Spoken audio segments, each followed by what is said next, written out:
Sebenarnya sampai kapan kita itu aman dari DC? Baik dari terorannya, DC itu berhenti, kapan? Terus kemudian kapan DC itu datang dan kapan DC itu nggak bakal datang lagi ke rumah kita kalau pinjol tersebut ada DC lapangannya. Di sini saya mau bahas berdasarkan pengalaman dan juga riset dari teman-teman semuanya, sharing barengan teman-teman semuanya ke saya, dan juga saya sendiri kebetulan punya teman DC dari namanya DC Aku Laku daerah Anjatan Indramayu Jawa Barat. Jadi ini informasinya valid dari DC-nya langsung.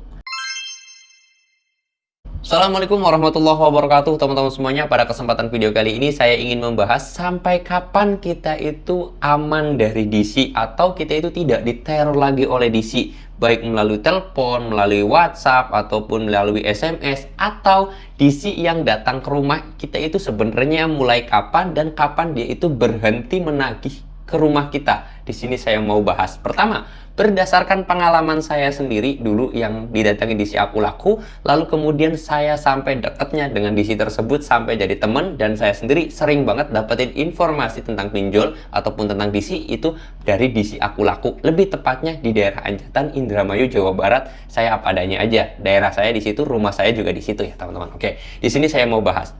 Pertama, dari segi teroran dulu. Kapan DC itu menagih kita via WhatsApp, via telepon, via SMS, dan sampai kapan?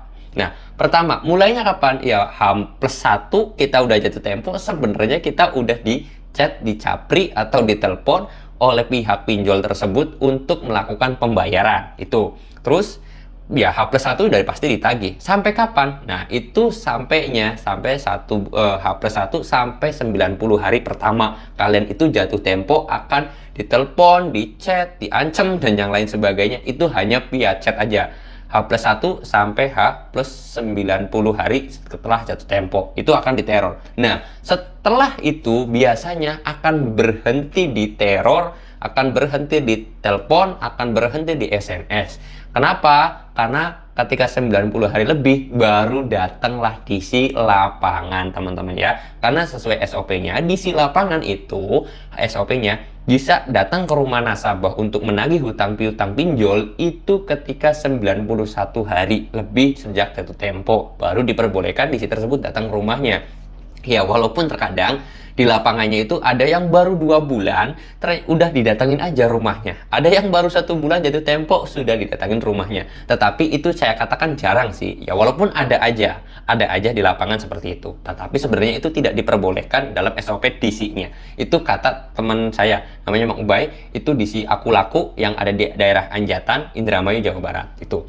Terus kemudian sampai kapan DC itu akan datang ke rumah kita terus-menerus untuk menagih pinjolnya, memberikan surat, memberikan apalah itu, biasanya surat edaran tentang penagihan dan yang lain sebagainya. Itu sampai kapan? Sampai 91 hari sampai ke 180 hari atau kurang lebih 3 bulan, teman-teman ya. 3 bulan. Dan itu di situ akan terus menagih, datang ke rumah kita entah setiap minggu, entah setiap bulan, itu bisa aja datang, tergantung kemauan DC. Yang penting nasabah tersebut bayar sebenarnya. Nggak ada aturan DC itu mau datang setiap minggu sekali atau sebulan sekali, nggak ada. Tetapi hanya ada aturannya dari mulai jam 8 pagi sampai jam 8 malam aja itu DC boleh datang kayak gitu. Hanya aturan dari perlindungan SOP-nya seperti itu katanya. Ya memang seperti itu setelah saya baca, setelah saya riset juga.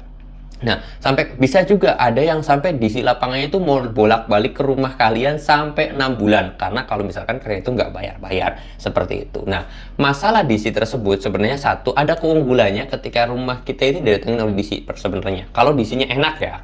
Karena kalau saya jujur apa adanya aja, dulu itu dapet DC-nya yang enak dan akhirnya sampai jadi temennya juga. Karena saya itu konsultasi dengan yang namanya bunga, terus kemudian juga denda, itu bisa dinegosiasikan. Hutangnya sekian, saya mau bayar hutang tersebut, pinjol tersebut, asalkan bunganya diturunin dan dana juga diturunin, itu bisa melalui DC-nya. Pelantaranya itu DC. Nanti DC tersebut akan menghubungkan dengan aplikasinya, tagihannya akan berubah, dan dari situlah kita bisa bayar dengan negosiasi yang telah disepakati. Setelah itu, kita kurang lebih 3 hari muncul tagihannya, baru kita bayar via aplikasinya ya. Sekali lagi ingat nih, kalau teman-teman semuanya didatangin ke DC, datangin DC rumah kalian, jangan pernah kalian itu membayar hutang pinjol kalian melalui DC-nya. Jangan pernah. Kenapa? Karena itu tidak diperbolehkan. Kalian hanya diperbolehkan bayar via aplikasinya langsung.